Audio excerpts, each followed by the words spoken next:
Hello ఓ మామా చెప్పరా అల్లుడా. కుంకుడుకాయ కారం ఎత్తుకోరా మామ మా ఇంటికి అడిగా కుంకుడుకాయ కారమే ఉడికిరా. ఆ రెండుతో ఏందో చేస్తే మీ కూతురికి పిల్లలు పుడతారంట. కాదురా నీకెవరో చెప్పిందా? మా ఎత్త చెప్తా ఉండదు. ఎప్పుడు చెప్పింది? నిన్న ఆసుపత్రికి పోతే డాక్టర్ మా ఎత్త చెప్పినాడంట. మా ఎత్త నాకు చెప్పింది. ఒరే అది శృంగారం ఉంటుందిరా నాయన. అదే ఆ చేసేది మాకు రాదు, నాకు రాదు, నీ కూతురుకు రాదు.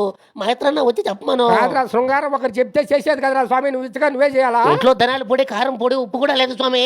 ఏమి లేకుండా ఎట్ట చేయాలా? నీకు ఎట చెప్పాలరా స్వామి, ఏమిటిరా నువ్వు నాకు చేసా? నాకు రాదు మామా. మీ కూతుర్ని అడిగితే నాకు కూడా రాదు. శృంగారం చేసేది అంటున్నది. నన్ను ఏమి చేయమంటావురా? ఏమిటిరా నాయన నువ్వు? మా అత్త మా ఇంటికాడనే ఉండదు. మీ పిల్లానికి ఫోన్ చేసి అల్లుడికి అట్లా శృంగారం చేసేది నేర్పివని చెప్పి మామ. ఏమి నాయన?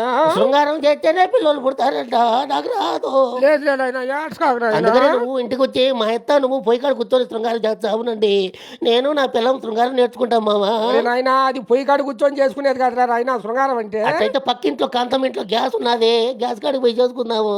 నాయన అది గ్యాస్ కాడ పొయ్యి కాడ చేసేది కాదురా నాయన శృంగారం అంటే. అటైతే చెంగమ్మ వాకిట్లో యాప చెట్టు కింద రోలు ఉన్నది. రోలు కడన్నా నువ్వు మా అత్త శృంగారం చేసుకుంటూ ఉందిరా మామ. మేమిద్దరం చూసాము, నేర్చుకుంటామా. ఏదో చేసేది కదరా నాయన శృంగారం అంటే. ఎట చెప్పాలా నీకు? మామ శృంగారం పచ్చడి మాదిరి చేయాలన్నా లేక కూర మాదిరి చేయాలా? శృంగారం చేసేదంటే కూర మాదిరా, పచ్చడి మాదిరా, కూరలు చేసేది కాదురా నాయన. ఇంకటి చెయ్యాలా? కాదురా ముద్దులాడుకోవడం రా నాయన. ఏమిటి సరేలే మామ. ఒరే నాయన స్వామి నువ్వు ఫోన్ పెట్టాలి స్వామి. సరేలే.